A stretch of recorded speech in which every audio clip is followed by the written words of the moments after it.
오늘 아침 일라디오. 나무들은 그 몸속에 잠재해 있던 모든 빛깔들을 몸 밖으로 밀어내면서 타오른다. 소설가 김훈은 가을에 대해서 이렇게 이야기했습니다. 한여름 푸르렀던 나무들이 노랗거나 빨갛거나 하얗게 그동안 감췄던 개성을 한껏 표현한다는 의미일 텐데요. 정말 요즘 가을산은 눈을 뗄 수 없을 만큼 그 화려함이 대단하죠. 11월 들어 처음 맞는 주말이 다가왔습니다. 이번 주말에 단풍 명소로 꼽히는 내장산 단풍이 절정을 이룰 거라고 하는데요. 지난 8월 천연기념물로 지정된 수령 290년의 내장산 금선계곡 단풍나무, 그 모습도 참 궁금합니다. 하지만 꼭 명소가 아니어도 좋습니다. 가까운 숲을 찾아서 가을의 낭만 흠뻑 느껴보시고요. 그동안 단풍처럼 숨어있던 내 안에 또 다른 나의 모습도 다시 한번 찾아보시면 어떨까 싶습니다. 11월 5일 금요일 오늘 아침 일라디오 출발합니다. 저는 아나운서 김재홍입니다.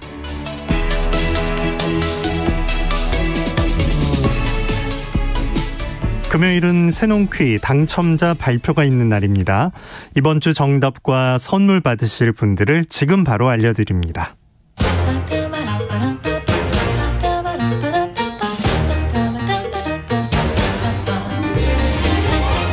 우리 땅, 우리 바다에서 자란 맛있고 귀한 농수산물 정보가 있는 시간, 세상의 모든 농수산물 퀴즈 새농퀴. 이번 주 문제부터 다시 보겠습니다. 한국인의 자랑스러운 먹거리, 김치를 만들 때 사용하는 대표 채소입니다. 김치뿐 아니라 구수한 된장국, 노릇노릇 전으로도 먹을 수 있습니다. 무, 고추, 마늘과 함께 한국인이 즐겨 먹는 우리나라 4대 채소 중 하나인 이것은 배추였습니다. 이번 주도 정말 많은 분들이 참여해 주셨습니다. 모두 감사합니다. 농촌진흥청에서 제공하는 웰빙 잡곡 세트 3517번을 비롯한 3분께 보내드리고요. 7141-2428번을 비롯한 17분께는 모바일 커피 쿠폰을 보내드리겠습니다. 당첨되신 분들의 번호는 오늘 아침 일라디오 홈페이지 공지사항 게시판에 올려놓겠습니다.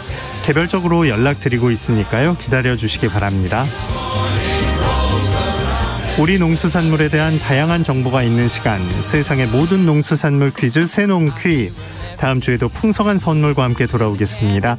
많이 참여해 주시고요. 우리 농수산물도 더 많이 애용해 주시기 바랍니다.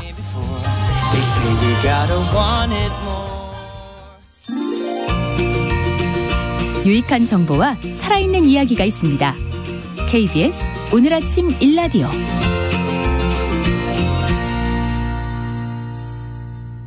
경유 차량의 필수품인 요소수가 품귀 현상을 빚으면서 사회적 이슈가 되고 있습니다. 요소수 대부분을 중국에서 들여왔는데 중국이 요소수 수출을 제한하면서 국내에 이런 혼란이 발생했다고 하는데요. 경유차에만 문제가 되는 건 아니고 농업에도 파장이 미칠 것으로 보입니다. 요소 비료 등 비료 원자재 공급 차질 때문인데요. 정부 차원의 대책이 필요한 상황입니다. 그런가 하면 이번 주 농업계는 포괄적 점진적 환태평양 경제동반자 협정 CPTPP 가입 문제로 농민단체 반대 기자회견이 열렸습니다. 오늘 농수산 이슈, 요소비료 대란 우려와 CPTPP 가입 논란까지 함께 알아보겠습니다. 한국농정신문 원재정 기자 전화 연결합니다. 안녕하십니까? 네, 안녕하세요. 한국농정신문 원재정입니다. 네, 경유차 운전자들 지금 요소수 구하느라고 아주 좀 마음이 급한데요. 예. 농사 지을 때도 요소 품귀 현상은 영향을 준다면서요? 네, 그렇습니다. 이 경유 자동차에 요소수를 구하지 못하는 걱정만큼이나 농업에도 요소 부족 문제가 심각해지고 있습니다. 바로 요소 비료를 비롯한 화학 비료 원료 부족 사태 때문인데요. 대한무역투자진흥공사 코트라에 따르면 지난달 11일 중국 해관총소, 그러니까 중국의 세관인데 이 해관총소가 화학비료 품목 29종에 대한 수출 검역 관리 방식을 변경했습니다. 지금까지는 별도의 검역이라든가 검사 없이 수출이 가능했던 품목들이었는데요. 요소, 칼륨 비료, 인산 비료 이렇게 모두 29종의 비료 품목에 대해서 중국 당국이 지난달 15일부터 반드시 검역을 거치고 또 통관단을 받는 등 엄격한 관리 하에 수출하게 했습니다. 이 같은 규제 강화는 비료 수출을 억제하면서 또 중국 내의 비료 가격 안정화 효과 그리고 중국의 비료를 우선 공급하겠다는 이런 해법으로 좀 풀이되고 있습니다. 코트라 중국 베이징 무역관에 따르면 중국도 이제 겨울철에 밀재배를 하는데요. 지난 9월부터 이 화학비료 가격을 안정적으로 공급할 수 있는 이 물량 확보 차원에서 다양한 조치가 취해지고 있다 이런 설명입니다. 네. 이런 중국의 비료 수출 억제가 오래 이어진다면 국내 업계 또 농가에도 어려움이 커질 수 있겠네요. 네, 그렇습니다. 이 중국 당국이 요소처럼 이렇게 비료 수출을 억제하고 있는데요. 중국 내 비료 공급 여건이 단시간에 회복될 거라는 기대도 갖기 어렵다는 게 코트라 중국 베이징 무역관 측의 설명입니다. 중국 내 공급 여건이 눈에 띄게 개선되지 않는다면 결국 수출 제한 조치도 한동안 지속될 것을 우려되는 상황이고요. 국내 상황을 좀 살펴보면 국내 화학비료 공급업체가 비료 원자재를 보통 연말에 구매해서 연초에 농협중앙회 개통 구매에 참여하는 게 굉장히 일반적인 그런 루트입니다. 요소라든가 이 암모늄 같은 화학비료 원자재 저장 물량은 국내에는 현재 거의 없는 것이나 마찬가지라는 게 이 관계자들의 설명이고요. 네. 또 요소비료 같은 경우는 좀 쉽게 굳어지는 특성 때문에 한꺼번에 많이 구매하는 일도 드물다고 합니다. 한국농정에서 이 한국비료협회에 확인을 해보니 중국이 내년 상반기까지 수출 제한 조치를 유지할 거라고 전망하고 있고요. 또 요소가 필요한 나라가 우리나라만 있는 게 아니라는 것도 문제가 되고 있습니다. 우리나라보다 10배는 더 많은 물량이 필요한 인도 같은 경우는 그야말로 발등에 불이 떨어진 격이어서 물량 확보에 올인하고 있다고 하는데요. 이 화학비료 원자재를 구매한다고 해도 이미 지난해 말과 비교해서 적게는 2.5배, 또 많게는 3배가량 가격이 올라 있는 상황입니다. 비싼 원자재로 만든 화학비료, 소비자값도 오를 테고 또 값비싼 비료를 이 농민분들이 구매해야 하는 이런 처지에 놓이게 됐습니다. 네. 정부의 입장은 뭔가요? 뭔가 대책을 내놓은 것들이 있나요? 대책은 좀 지금 상황은 없고요. 이 농식품부 담당자에게 상황을 좀 물어봤더니 요소수 같은 경우는 수입의 90%를 중국에 의존하고 있지만 요소 비료는 비교적 수입국이 많다 이렇게 얘기를 했습니다. 이 말은 요소수처럼 극심한 품귀 현상은 좀 덜 걱정해도 된다 이런 낙관적인 입장이기도 한데요. 농협과 업계에 중국 외의 국가를 통해서 화학비료 원료 구입 노력을 요청했다고 하고요. 또 어차피 국제적인 이 화학비료 원자재 값의 시세는 인상돼 있기 때문에 수입할 때 관세 부담을 줄이는 방안에 대해서도 관계부처와 협의를 하고 있다 설명을 했습니다. 결국 농사짓는데 필요한 화학비료 확보라든가 가격 인상에 대한 어떤 뾰족한 대책은 없는 상태입니다. 네. 늘 사던 비료를 2-3배 주고 사야 할지도 모른다는 생각 때문에 지금 농민분들 좀 내년 생각하면 답답하실 수 있겠어요. 예, 중국 정부가 29종의 비료 품목 수출 제한 조치를 취하면서까지 이 자국의 식량 안보에 굉장히 힘을 쏟고 있고요. 굉장히 적극적인 자세를 취하는 것과 반대로 우리 정부는 그에 비하면 너무 소극적인 상황이기도 합니다.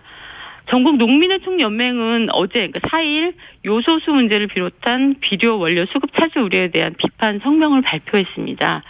성명 내용을 좀 잠깐 살펴보면 중국 정부가 석탄 파동을 겪고 또 전력난과 농사용 비료 원자재마저 수출을 제한하고 있는 이런 일련의 상황은 충분히 우리 정부도 예측할 수 있었을 텐데 왜 실제로 국내 요소수 품귀 사태가 벌어질 때까지 이렇다 할 답을 내놓지 못하는지에 대한 비판적인 내용이었고요. 특히 식량이든 생활필수품이든 국내 생산이 아닌 이렇게 값싼 수입산을 사용하게 된다면 우리 사회가 요소수 품귀 논란처럼 어떤 비상사태에 빠질 것인가 심각하게 우려했습니다. 결국 수입이 만능이 아니라는 얘기인 거죠. 네. 자, 이번 주 농업계 또 하나 이슈를 보자면 포괄적 점진적 환태평양 경제 동반자 협정 CPTPP에 대한 가입 논란이었어요. 예, 맞습니다. 이 요소수를 전적으로 외국산에 의존하다가 사회적 혼란이 빚어지고 있는데요. 우리 정부가 메가 FTA인 포괄적 점진적 환태평양 경제 동반자 협정 CPTPP 가입에 긍정적 입장을 보이고 있어서 이 농민들이 이번 주에 청와대 앞에서 또 국회 앞에서 기자회견을 열면서 반대 목소리를 분명히 전했습니다. CPTPP는 기존의 태평양 경제 동반자 협정 그러니까 TPP에서 미국이 2017년 탈퇴하면서 일본과 호주, 멕시코 이렇게 11개 국가를 중심으로 지난 2018년 12월 30일 발효됐는데요. 네. 주요 협정 내용을 보면 농수산물과 공산품 등에 대한 역내 관세 철폐 그리고 또 이동의 자유화, 금융과 외국인 투자 규제를 완화하는 내용 등이 있습니다. 우리 정부는 그동안 CPTPP 가입 신청에 앞서서 요구되는 위생검역, 수산보조금, 디지털 통상, 국영기업 이렇게 4대 분야의 국내 제도 정비 방안을 마련하면서 준비를 하고 있고요. 이 과정에서 기획재정부와 산업통상자원부, 외교부 등은 이미 공개적으로 이 CPTPP 가입이 필요하다 이런 의견을 밝힌 바 있습니다.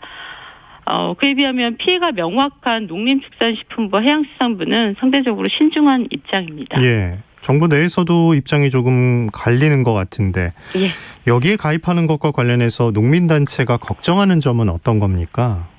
네, 지난 3월 기준으로 우리나라가 체결한 FTA는 57개 나라와 14건에 이르고 있습니다. 이제 웬만한 나라와는 FTA를 모두 체결했다고 해도 지나친 말이 아닌데요. 네. FTA를 득을 본 분야도 있지만 농업 분야는 일방적인 희생의 결과만 남았습니다. 실제로 1995년 세계무역기구 WTO 출범 이후에 800만 명이던 농민 인구는 지금 200만 명을 간신히 유지하고 있는데요. 20여 년 만에 농민 수가 4분의 1로 급감한 상황입니다. 이 CPTPP 전신인 TPP 같은 경우는 실익이 없다고 빠진 우리 정부가 CPTPP는 어떤 이득이 있어서 가입을 추진하는지 구체적인 상황을 설명한 것도 없고 잘 모르고 있는 상황입니다. 더군다나 이미 11개국을 중심으로 CPTPP 발효가 돼 있는 상황에 우리나라가 뒤늦게 참여하게 되면 이른바 입장료라고 해서 선체결 국가들의 요구를 받아들여야 하는 이런 처지에 놓이게 되는데요. 네. 사실 CPTPP는 일본과 FTA를 맺는 것과 마찬가지입니다. 최근 기자회견에서 농민들 그리고 시민사회단체들은 후쿠시마산 농수산물도 수입하라는 이 일본의 요구를 대표적으로 우려하고 있었습니다. 그리고 또 통상 절차법을 보면 이 통상 절차에 돌입하기 전에 통상 협상의 목표, 추진 일정과 기대 효과, 주요 쟁점과 대응 방향, 이해관계자와의 공청회 이런 것들이 다 좀 진행이 돼야 되고 추진이 돼야 되는데 가장 첨예한 이해관계가 있는 농어민들과도 어떤 협의조차 지금 없는 상황입니다. 네. 무엇보다 코로나19라는 이 감염병의 대유행을 경험하면서 우리가 또다시 자유무역 협정을 얘기할 상황이 아니다.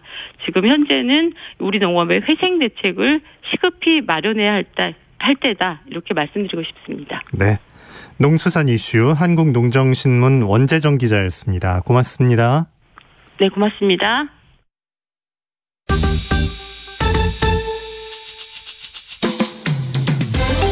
활기찬 하루를 여는 오늘 아침 1라디오 건강한 아침 습관.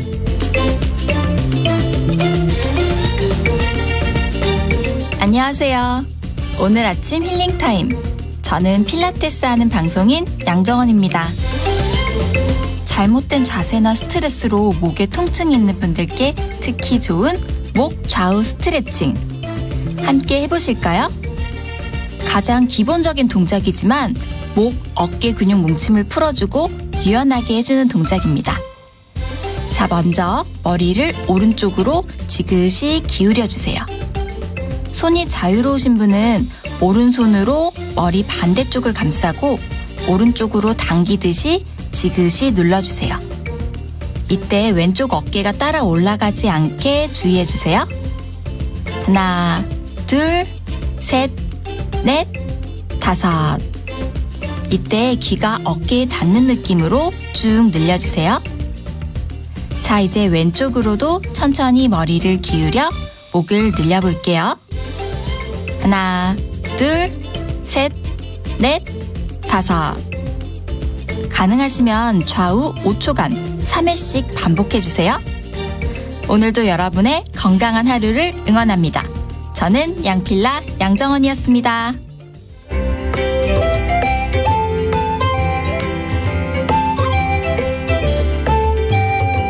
상쾌한 하루의 시작. KBS 오늘 아침 일라디오.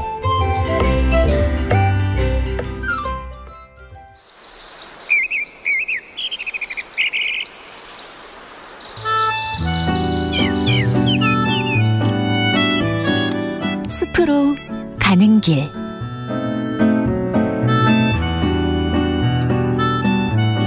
숲으로 가는 길, 숲 해설가 김서정 작가 나오셨습니다. 안녕하세요. 네, 안녕하세요. 네, 단풍이 이제 점점 내려가는 것 같은데 이번 주말에 내장산 단풍이 절정을 이룰 거라고 하고요. 유명 단풍 명소도 정말 사람들이 많이 사랑하니까 사람들도 많이 몰리는데 가까운 곳에서 또 즐길 수 있는 것도 큰 매력이 될 것 같은데 오늘 바로 그런 곳을 소개해 주실 거라고요? 네, 그 전국이 곱게 물들고 있는 계절인데요. 우리나라 사람들이 가장 좋아하는 동요가 고향의 봄이 아닐까 싶습니다. 이 노래 가사를 잠깐 보면요. 나의 살던 고향은 꽃피는 산골, 복숭아꽃, 살구꽃, 아기 진달래, 울긋불긋 꽃대골 차리흰 동네, 그 속에서 놀던 때가 그립습니다. 이런 노래인데요. 네. 고향을 떠올린다는 것, 곧 그곳에서 자라던 나무를 매개로 모든 정서가 일어난다는 것인데요. 갈수록 처음부터 도시에서 태어나고 자란 사람들이 많아지게 되면서 나무가 중심이 되는 추억은 잊혀지는 것 같습니다. 우리가 고향이라고 할 때 그것은 태어나서 자라고 살아온 곳 혹은 마음속 깊이 간직한 그립고 정든 곳을 말하는데요. 따라서 고향은 딱히 어디라고 정의하기 어려울 것 같습니다. 그래서 많은 분들이 지금 사는 곳을 고향이라고 여기며 정을 붙이는 것 같은데요. 그래서 오늘은 삭막해 보이는 도시 한가운데지만 작은 공원에 들어가 나무가 중심이 되었던 고향 향수를 담아보면 어떨까 싶어 네. 서울시 영등포구 물레 근린공원을 소개해드리겠습니다. 여기서 멀지 않네요. 가장 지금 근거리인 것을 소개받게 됐는데 네. 요즘 진짜 도심 숲 조성을 많이 해서 크고 작은 공원들을 만나보게 되는데 네. 물레동의 특징이라면 뭘까요? 네. 그 물레동은 홍대와 합정동에 이어 물레 창작촌이 들어선 핫한 곳인데요. 조선시대까지 경기도에 속했던 이곳은 한강 상류의 모래가 퇴적되는 곳이라고 해서 모래말이라고 불렀고요. 일제강점기에 방직 공장이 대거 들어서면서 광복 후에도 물레가 많이 돌아가면서 물레동네 그리고 물레동이 되었다는 이야기도 있고요. 또 문익점 선생이 목화를 재배했었기 때문에 문익점 선생이 왔다라는 의미로 또 물레동이 되었다고 합니다. 네. 여러 이야기가 있는데요. 1952년부터 물레동이 된 이곳은 우리나라 역사의 중요한 분기점인 5.16 군사 쿠데타 지휘부가 있던 곳이기도 하고요. 1980년대까지는 큰 철강업체가 있었고요.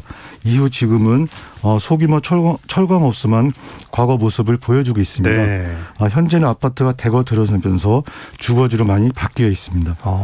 이렇게 조금 살펴만 봐도 참 다양한 얘기들이 숨어 있는 곳인데 거기에 있는 공원은 또 어떤 얘기를 담고 있습니까? 제가 여기를 이제 소개해드리는 이유는요. 네. 물레 공원은 1986년에 조성이 되었는데요. 한 숲활동 단체에서 NBS 개념을 담은 도시숲 조성 프로젝트를 진행한다고 합니다. NBS는 네이처 베이스드 솔루션을 말하는데요. 탄소를 흡수하고 도시의 온도를 낮추고 생물 다양성 증진과 빗물 순환에 기여하여 나아가서는 도시의 기후위기 대응과 적응에 기여할 수 있는 도시숲 프로젝트를 말합니다. 네. 이 단체가 이 프로젝트를 처음 시작하는 것이 바로 물레 근린공원인데요. 그 이유는 물레공원이 주변 학교, 아파트, 상업시설 주민들의 이용률이 매우 높인 전형적인 생활 근린공원으로 토양 답아비심에 맨살을 드러내는 나대지가 많기 때문인데요. 답압은 많이 밟아서 땅이 딱딱해지는 현상을 말합니다. 맞아요. 이용률이 마주 있어도 이제 높은 곳이 있을 것 같고 네네. 낮은 곳도 있을 것 같은데 이곳은 많이 와서 토양 답압이 심해진다. 그러면 나무들이 그걸 뚫고 나오기도 힘들다고 생각을 해야 하나요? 어떤 나무를 거기서 이제 소개를 해 주실 건가요? 여기서 사는 나무들은 참 대단한 것 같습니다. 네.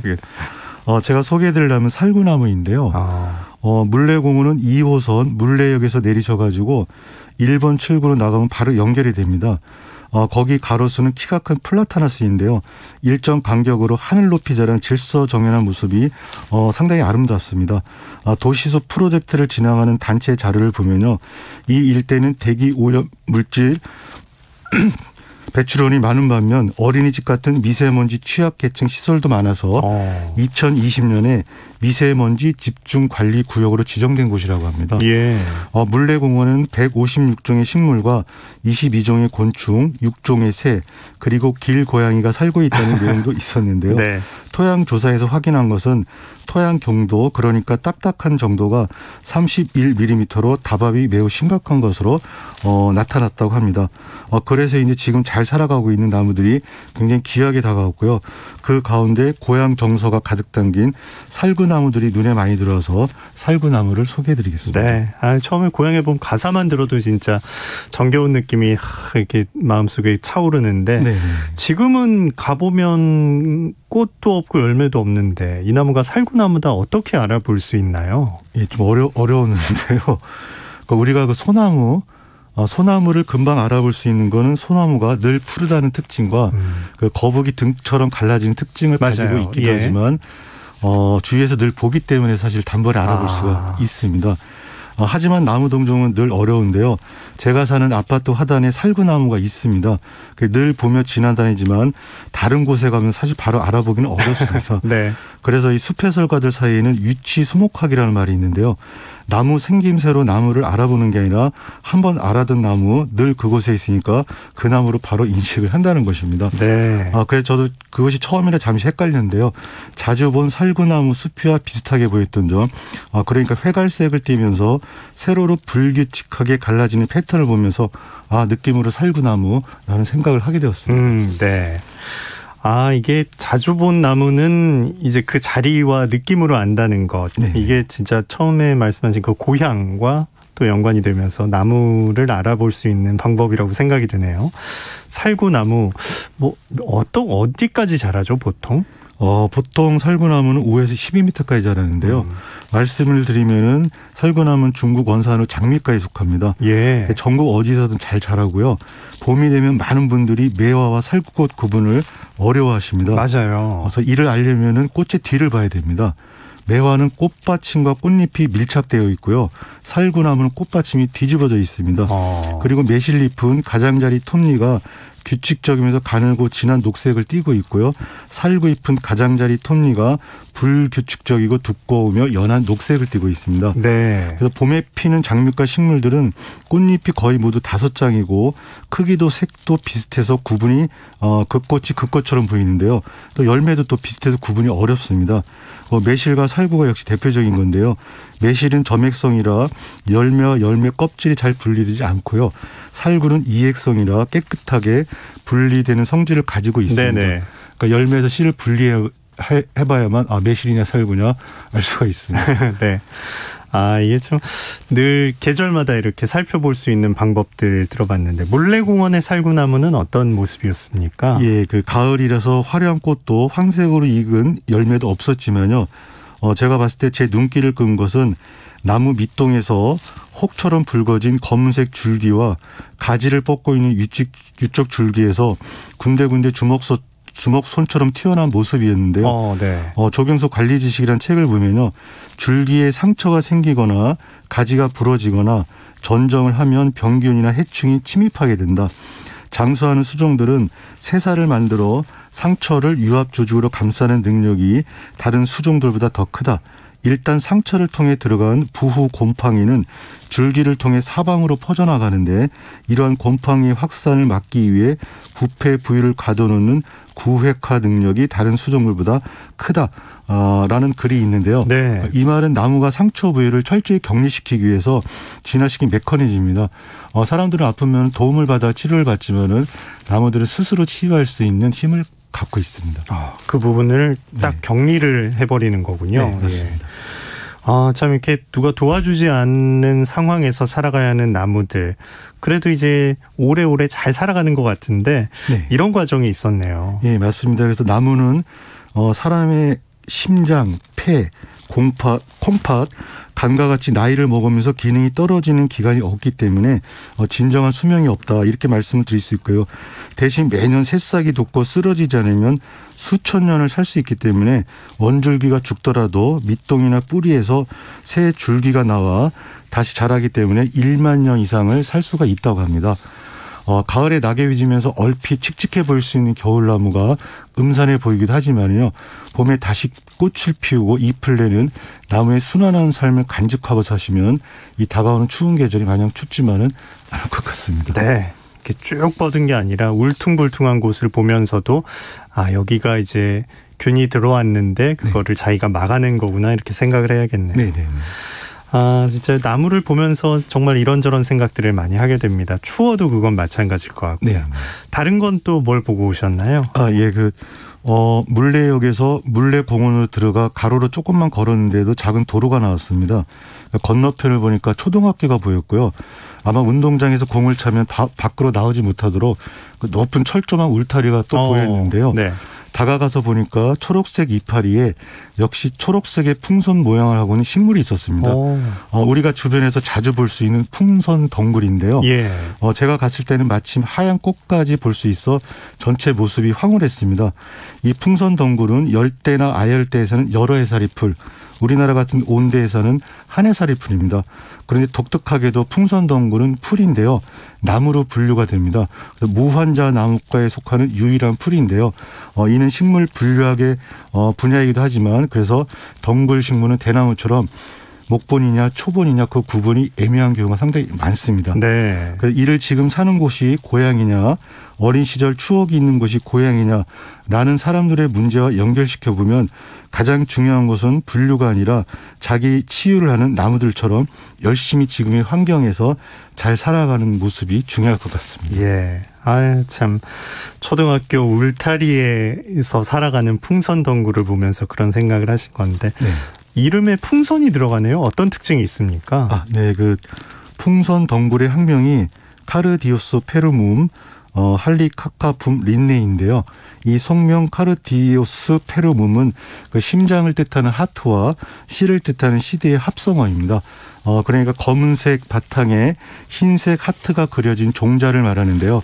이 열매가 풍선 모양이고요. 그 안에서 풍선 모양에서 안에서 열매가 만들어지는데 실제로 나중에 보시면은 절로 웃음이 나오면서 마음이 따뜻해지는 느낌을 가지실 겁니다. 네. 열매 하트 모양이 있습니다. 네. 그래서 우리가 고향은 공간과 시간, 마음 즉 인간이라는 세 요소가 불과물의 관계로 굳어진 복합된 심성이라고 하는데요. 그 어느 것도 우열을 줄 수가 없고 모두가 소중한 것 같습니다. 1930년대 풍경을 그린 대하소설 혼불을 보면 이런 구절이 있습니다. 문득 강모의 머리에는 살구나무 아래 차려놓았던 밥상이 떠오른다. 봄철이면 그렇게도 하염없는 살구꽃 이파리가 눈발처럼 날리었지. 떨어진 꽃이파리는 꼬막 조가비에 소복하게 담아 꽃밥을 만들고 꽃잎 지고 나면 흙밥을 먹었다라는 문장이 있는데요. 네. 망치 소리와 예술 작품을 만드는 소리가 공존하는 물레동의 살구나무를 보면서 늘 순간에 최선을 다하는 삶이 우리 고향을 담고 사는 우리의 마음이 아닐까라는 생각을 그곳에서 해봤습니다. 네. 숲으로 가는 길 숲해설가 김서정 작가와 함께했습니다. 고맙습니다. 네, 감사합니다. 자, 오늘 날씨 알아보겠습니다. 오늘 아침 안개와 미세먼지 때문에 조금 시야가 답답합니다. 중부지방과 전남 해안, 서해 남부 앞바다의 가시거리 200m도 안 되는 곳이 많습니다. 운전하시는 분들은 차간거리 넉넉하게 확보하시고요. 안개등 켜시고 감속 운전해 주시기 바랍니다. 오늘 수도권과 충청 지역은 종일 대기가 탁하겠고요. 그 밖에 서쪽 지역은 오전까지 미세먼지 농도가 짙게 나타나겠습니다. 호흡기 관리에 신경 써주시기 바랍니다. 오늘도 일교차가 큽니다. 아침 기온은 서울이 10도, 광주 9도, 부산 12도로 어제보다 조금 높겠고요. 낮 기온은 서울, 대전, 대구 20도, 광주 21도로 어제보다 1, 2도가량 높겠습니다. 오늘 아침 일라디오 함께하고 계십니다. 지금 시각은 6시 45분입니다.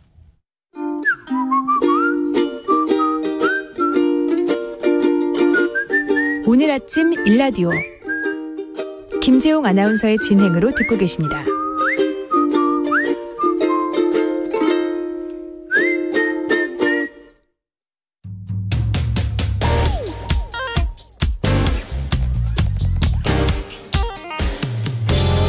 오늘 아침 뉴스 브리핑 정상근 기자와 함께합니다. 안녕하십니까? 네, 안녕하십니까? 네, 코로나19 상황은 어떤지 먼저 알아볼까요?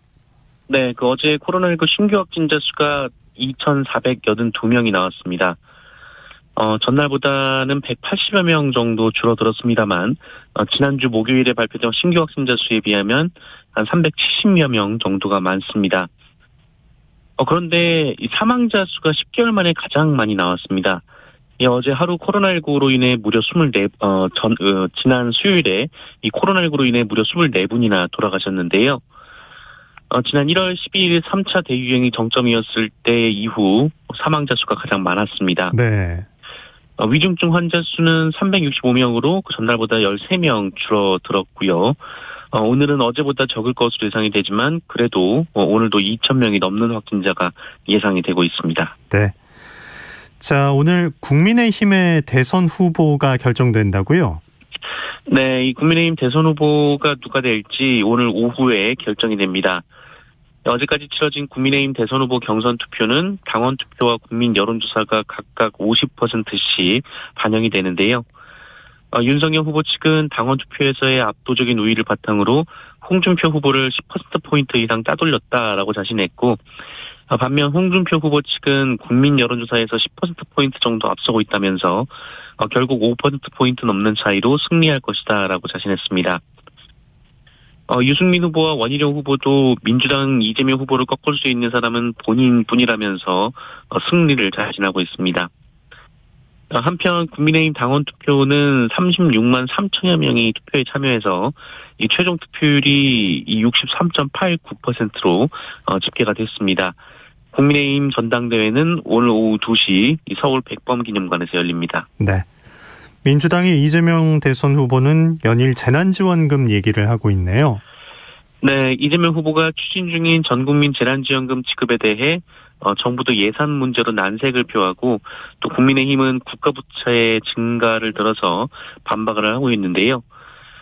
이재명 후보는 어제 연합뉴스와의 인터뷰에서 이 전국민 재난지원금 지급은 국채 발행을 더하자는 것이 아니라 이 초과 세수로 하되 필요하면 다른 사업도 일부 조정하자는 것이다라고 밝혔습니다.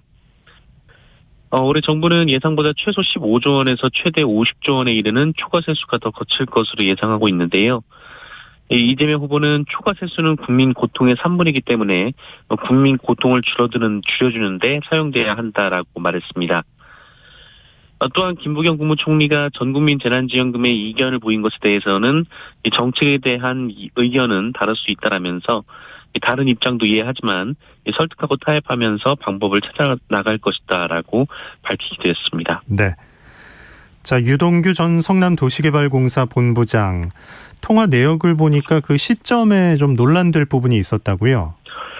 네, 이 수사당국이 유동규 전 본부장의 휴대전화 통화 내역을 분석한 결과 지난 9월 29일 유동규 본부장에게 압수수색이 들어가기 직전에 정진상 민주당 선대위 비서실 부실장과 통화한 내역을 확인했다라고 합니다. 이 정진상 부실장은 이재명 후보가 성남시장이던 시절부터 함께한 측근으로 분류가 되고 있습니다.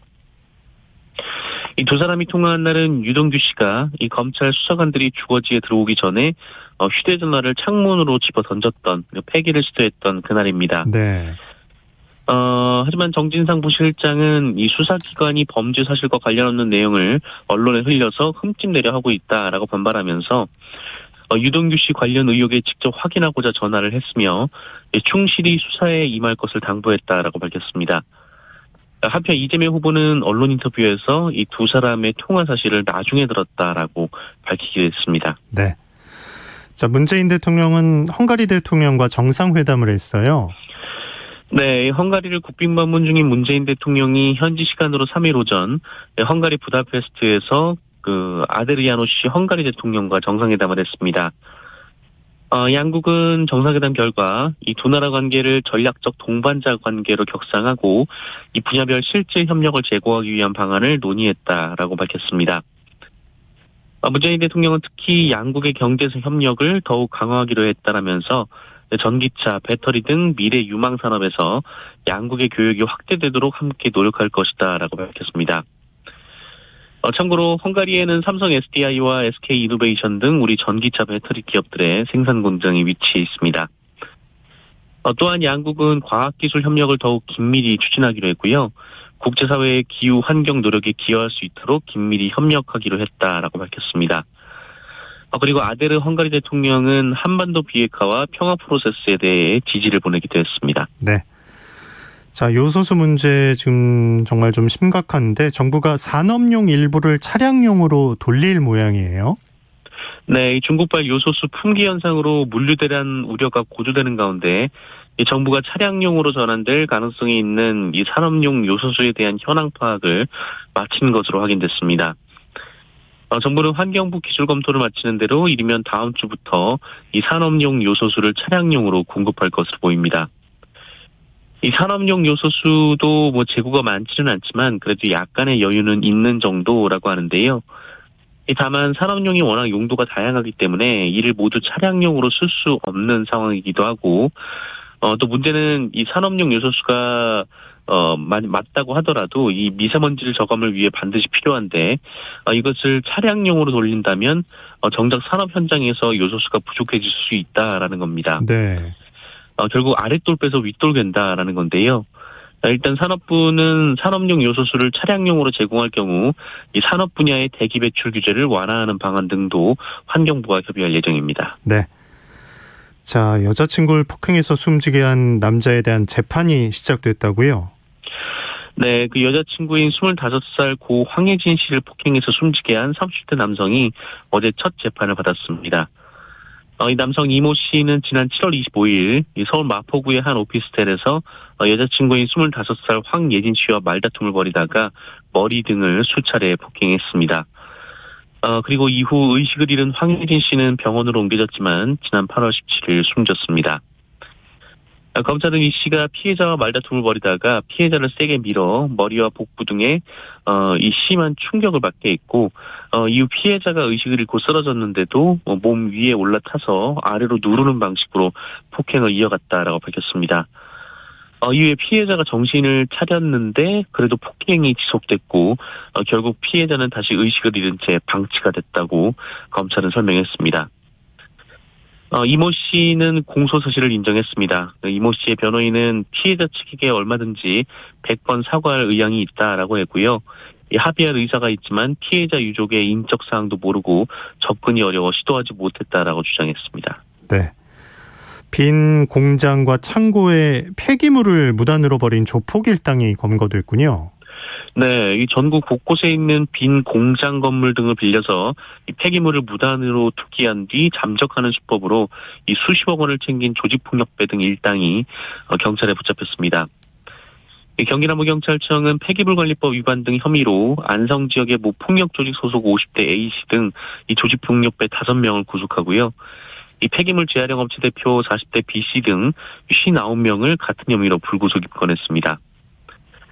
이들은 지난해 11월 20일 안성시 한 공장 건물 내부에 폐합성 수지류 폐기물 약 6,000톤을 불법 투기하는 등 지난해 7월부터 올해 4월까지 경기도, 충청, 경북, 전북 지역 건물 11곳에 약 4만 6천 톤의 폐기물을 버려서 92억 원 상당의 부당이익을 취득한 혐의를 받고 있습니다. 네.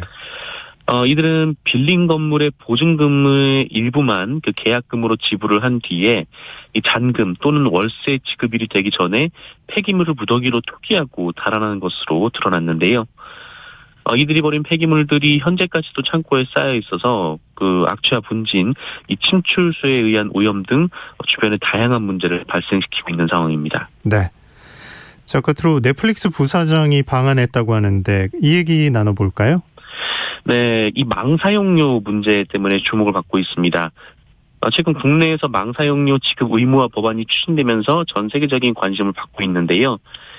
이 오징어 게임이 넷플릭스를 통해 서비스되지만 그 인터넷을 통해 봐야 되는데 그 인터넷 서버를 구축하거나 망 개설하는 건 통신사가 우리 돈을 받아서 해야 되기 때문입니다. 네.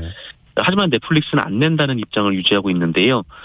다만 망 사용료를 둘러싸고 소송 중인 SK 브로드밴드와는 대화하고 싶다고 밝혔지만 SK 브로드밴드는 이에 반발하고 있는 상황입니다. 네.